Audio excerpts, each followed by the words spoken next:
ऐसे ही मिनिस्टर है उनको रिजाइन कर देना चाहिए, उनको कोई हक नहीं है ऐसी कुर्सी पे बैठने का। इससे अच्छा तो ब्रिटिशर्स थे जो हम पूछते तो थे। मोनार्की सिस्टम चलाया हुआ है, बस तानाशाही बने हुए हैं। 20 दिन से वो हमारे लिए एकदम भूखे बैठे हैं। ये मिनिस्टर्स है, इनको कोई आम जनता से लेना देना है ही नहीं, बस इनको वोट बैंक के लिए हमारा इस्तेमाल करना है। हमें भी पता है कि आजकल बहुत कंपटीशन है, हमें करना पड़ेगा। और जो बच्चे कर भी रहे हैं उनके लिए फिर अगर आगे ऐसे पेपर लीक होते रहेंगे तो फिर कैसे चलेगा? ऐसे तो फिर बच्चे डिप्रेशन में ही जाएंगे। CGPA ये सारा हमारा एजुकेटेड यूथ है, ना ये हिंदू मुस्लिम करते, ना ये जाति प्रथा, कुछ भी नहीं है। इनको सिर्फ सही चाहिए जो होना चाहिए। अगर हमारा जो एजुकेशन सिस्टम है वो बेटर हो सकता है, अगर कोई एजुकेटेड जो उस फील्ड से ही रिलेटेड है, कुछ हो सकता है हमारे देश का डेवलपमेंट। अगर सरकार इस्तीफा नहीं देना चाहती तो जाके एटलीस्ट उनसे पूछे, मतलब जो हमारी डिमांड्स उनको तो पूरा करे। जितने नीट के पेपर वगैरह जो भी लीक हो रहे हैं वो सारी बातें सुने। युवा पीढ़ी हमारे साथ यहाँ पर मौजूद है और ये सभी सोनम वांगचुक के समर्थन में यहाँ पर बैठे हैं। क्या उनकी सोच है इस पूरे अनशन को लेकर, भूख हड़ताल को लेकर, या क्या क्या क्या कुछ उनका कहना, आइए उनसे जानते हैं। जी, आपका नाम? नमस्कार, मेरा नाम श्रेया शर्मा है और मैं इस अनशन पे जो हमारे सोनम वांगचुक जी जो हमारे लिए इतना अनशन कर रहे हैं, हम उनका दिल से बहुत ज़्यादा सपोर्ट करते हैं। और वो हम जैसे यूथ के लिए इतना कुछ कर रहे हैं। 20 दिन से वो हमारे लिए एकदम भूखे बैठे हैं हमारे लिए, और हमारा ये कर्तव्य है कि हाँ हम उनका साथ दें। वो हमारे एजुकेशन के लिए इतना अच्छा कदम उन्होंने उठाया है कि वो हमारी सरकार से टकरा रहे हैं, जबकि सरकार हमारी कर क्या रही है, उनकी तरफ देख तक नहीं रही है। हमारे प्रधानमंत्री जी, उन्होंने एक बार भी प्रेस कॉन्फ्रेंस में नहीं बोला कि जो हमारे ये अनशन इतना चल रहा है तो उनकी क्या डिमांड है, उनके बारे में कोई कुछ नहीं सुन रहा है। उनकी सिर्फ एक वो है कि आप एजुकेशन जो हमारे मिनिस्टर है वो कृपया रिजाइन दे दें। वो रिजाइन अगर उनका हो जाता है तो हमें लगता है ये कि अगर हमारा जो एजुकेशन सिस्टम है वो बेटर हो सकता है, अगर कोई एजुकेटेड जो उस फील्ड से ही रिलेटेड है, कुछ हो सकता है हमारे देश का डेवलपमेंट। क्या लगता है आपको, अगर हम अपने देश के एजुकेशन सिस्टम की बात करें तो कैसा है, आप किस तरह से देखते हैं? और एक तरीके से जो बेरोजगारी है उसको आप क्या कारण है जिस वजह से बेरोजगारी?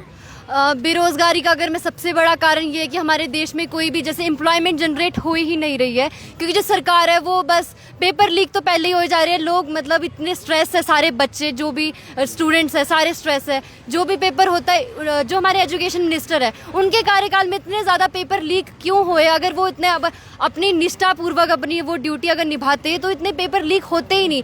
जो उनके लीक पेपर होने की वजह से जो भी बच्चे थे उन्होंने सुसाइड कर ली। उनके जो पेरेंट्स है वो क्या करते हैं कि लोन ले लेके अपने बच्चों को कोचिंग्स भेजते हैं, पढ़ाते कि नहीं, उनका एक वो है ड्रीम कि नहीं हमारे बच्चे बहुत सक्सेस हो जाएंगे और वो बस एक अच्छी पोस्ट पे लगे। जब उन्हें पता लगता है कि वो पेपर लीक हो गया है तो उस बात को सिर्फ एक मिडिल क्लास ही जान सकता है, क्योंकि जो ये मिनिस्टर्स है इनको कोई आम जनता से लेना देना है ही नहीं, बस इनको वोट बैंक के लिए हमारा इस्तेमाल करना है। जैसे इनके वोट होते हैं तो ये हर एक व्यक्ति के पास जा जाके पूछते हैं, पर अब ये जो इतनी बड़ी समस्या चल रही है हमारे देश में, तब कहाँ है वो सारे मंत्री जब वो वोट के टाइम यहाँ पे आते हैं?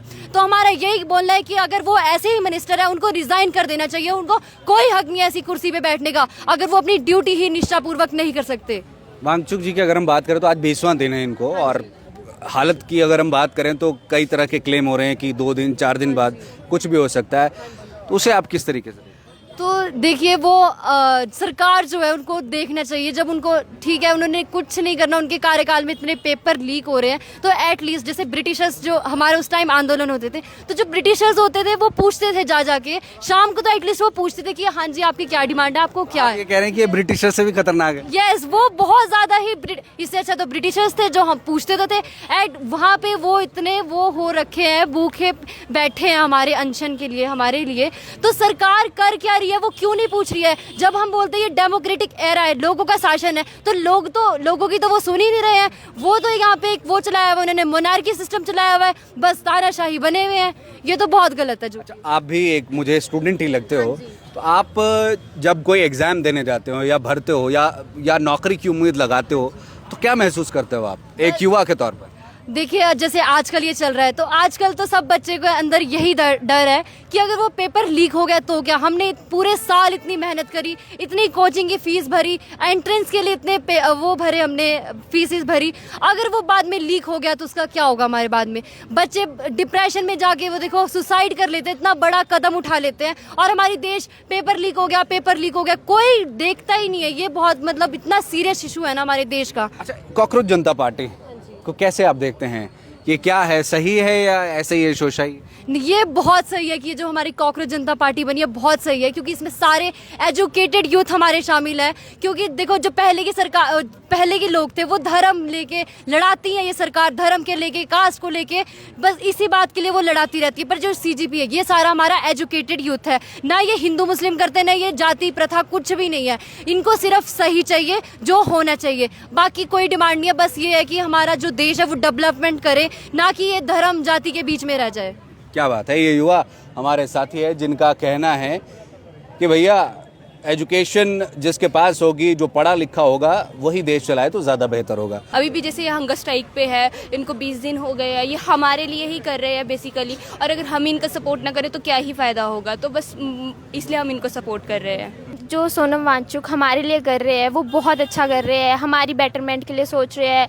अब हमारे जैसे यंग यूथ के लिए कर रहे हैं। अभी जैसे मैं +2 में हूँ, अभी हमारा इतना कुछ भी नहीं है, अभी हम अभी +2 ही है। उसके बाद अगर हम आगे किसी पेपर के लिए सोचेंगे, और हमारे पेरेंट्स जैसे सारे अब मैक्सिमम लोग हैं जो मिडिल क्लास से आते हैं, अगर वो सोचेंगे हमारे पर पैसे लगाने के लिए, और उसके बाद भी अगर वो कहीं से लोन ले रहे हैं या कुछ भी ले रहे हैं, और वो ऐसा सोच रहे हैं कि हमारे लिए पैसा लगा रहे हैं, और उसके बाद भी पेपर लीक हो रहे हैं, और बच्चे फिर तो स्ट्रेस ही होंगे, डिप्रेशन में ही जाएंगे। तो उनको थोड़ा सोचना चाहिए, या फिर उनको इस्तीफ़ा देना चाहिए अगर वो अपनी ड्यूटी ढंग से नहीं कर सकते हैं। हमें भी पता है कि आजकल बहुत कंपटीशन है, हमें करना पड़ेगा, और जो बच्चे कर भी रहे हैं उनके लिए फिर अगर आगे ऐसे पेपर लीक होते रहेंगे तो फिर कैसे चलेगा। ऐसे तो फिर बच्चे डिप्रेशन में ही जाएंगे, और पेरेंट्स को भी ऐसे ही होएगा। पेरेंट्स भी बहुत ऐसे, उनको भी डिप्रेशन हो रहा है कि उनके बच्चे मर रहे हैं इन चीज़ों की वजह से। क्या होगा यदि मान लीजिए सोनम वांगचुक को कुछ हो जाता है, तो आप लोगों को क्या लगता है कि क्या होगा फिर देश में? हमारे देश का लगता नहीं है फिर उसके बाद कुछ होगा, क्योंकि सरकार कर ही नहीं रही है कुछ। वो हमारे लिए इतना इनिशिएट ले रहे हैं, तो होना चाहिए कुछ। तो अगर उनको कुछ होता है ना, हमारे देश का मतलब जो यूथ है उनका, आप लोग क्या करोगे? हमारा थोड़ा सबसे पहले तो देखिए हमारे यूथ का पूरा पहले तो कॉन्फिडेंस खत्म हो जाएगा, क्योंकि वो हमारे सबसे एक मेन रोल लीडर प्ले कर रहे हैं, हमारा रोल प्ले कर रहे हैं हमारे लिए। तो हम तो बड़े ही डिप्रेस्ड हो जाएंगे कि सरकार कर क्या रही है। जब बोलते हैं डेमोक्रेसी है, लोगों का शासन है, तो क्यों नहीं वो ऐसे कर रहे हैं। तो हम तो बहुत ज़्यादा उसमें हो जाएंगे कि डिप्रेशन में आ जाएंगे, एक तरह से यहाँ पर कहना है। तो ना सिर्फ युवा, और भी यहाँ पर कुछ महिलाएं भी अगर आप यहाँ पर देखेंगे तो वो भी इस समय पर यहाँ पहुँची हुई हैं, और सिर्फ बच्चे ही नहीं, उनके पेरेंट्स भी इस चीज़ को लेकर के चिंता में हैं कि आखिरकार एजुकेशन सिस्टम, सबसे बड़ा जो अभी की पॉइंट निकल कर के आ रहा है वो ये कि धर्मेंद्र प्रधान का जो है वो इस्तीफा हो, और ये एक तरह से शुरुआत होगी। और सोनम वांगचुक कह रहे हैं कि वो एक जवाबदेही की शुरुआत हो जाएगी। अदरवाइज अभी तक देश में जो है वो जवाबदेही तय नहीं है कि आखिरकार ये हुआ तो क्यों हुआ, उसका जवाब नहीं है। तो अगर यहाँ पर इस्तीफा होता है तो वो एक जवाबदेही के तौर पर माना जाएगा, और फिर उसके बाद जो है वो आगे की कड़ियाँ जुड़ती जाएगी।